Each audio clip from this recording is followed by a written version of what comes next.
From the Tucker Center in Tallahassee, Florida, this is TarHeelIllustrated.com. I am THI publisher Andrew Jones, and earlier tonight, Carolina fell short here at number 8 Florida State, 65-59. And for all the different things you can look at, that maybe if the Tar Heels would have done a little bit better, they would have perhaps come away with the victory. The stat that stands out, that is glaring at you, is the shooting by the Tar Heels from the field, 21 of 68 for the night, and at no point in the game the Tar Heels struggled more than during an 11-minute stretch in the second half in which they missed 17 straight shots from the field. Garrison Brooks hit a jumper at the 16:22 mark to put Carolina up 37-33. They had started the second half well after not closing the first half well, but then Carolina missed 17 straight shots, not scoring from the field again until 5:32 left in the, or 5:23 actually left in the game. Christian Keeling hit a layup, and actually Keeling played really well from that point of the game on. But 17 missed shots during that stretch, and the Tar Heels found themselves down 10. So it was a 14-point swing for FSU, which actually turned the ball over, I think, 6 or 7 times during the period. They weren't all that efficient on offense either, but they were able to build the 10-point lead, and it was too big a hole for the Tar Heels to dig out of. Of those 17 misses, 8 were from freshman Cole Anthony, driving the ball to the basket, into traffic a lot. There just wasn't a lot going well for the Tar Heels. He kind of had to try to make things happen at times, and clearly got frustrated as a result. And Roy Williams said after the game, he was frustrated with that stretch too. He didn't think it was just a matter of them missing shots. He didn't like a lot of the shots they got. He didn't like how the offense handled things, and he actually pointed to some misses at other times in the game, including the fact that the Tar Heels missed 3 dunks in the first half. But it was that 17-shot stretch in the second half. They simply couldn't overcome it, and that did them in on a night where they shot under 31% from the floor. Another take that we can look at from this game is the fact that Carolina was in position to win. When Leaky Black got a steal on an inbound pass right behind me, with about 40-something seconds left in the game, Carolina had a chance to make it a one-possession game right there.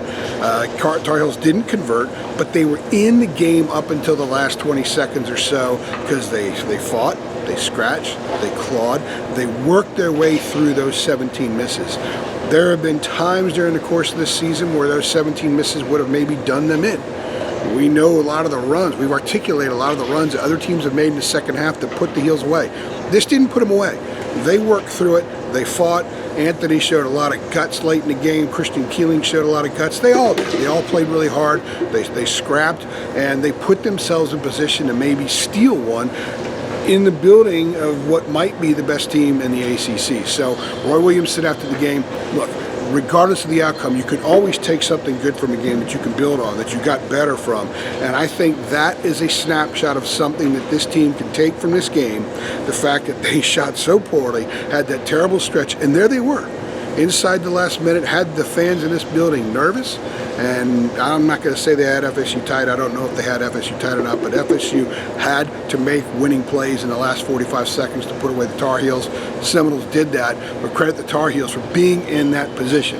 The third point I want to make is moving ahead.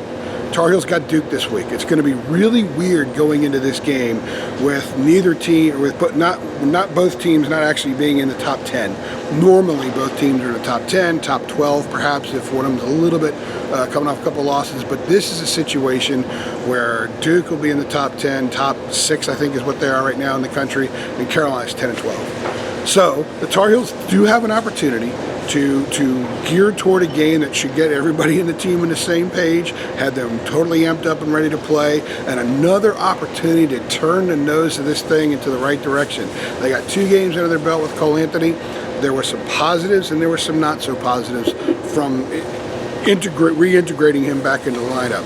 Perhaps now with a few days of practice, I'm sure they'll be off Tuesday and they'll practice Wednesday, Thursday, Friday. They'll have an opportunity to maybe get a little bit more in sync offensively and be a better version of what they were when they were good tonight on Saturday. And that is a version of Carolina basketball this year that can perhaps threaten to pull off an upset against Duke on Saturday night. The bottom line is the Tar Heels got to shoot well. When they don't shoot well, they lose. Sometimes they win when they don't shoot well, because they rarely shoot well.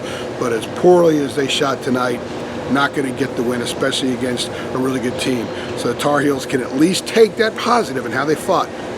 gear it towards Saturday night when Duke comes in, and feel pretty good about the grit that this team has developed over the past few weeks, and think that perhaps that might be a layer that can help them moving forward.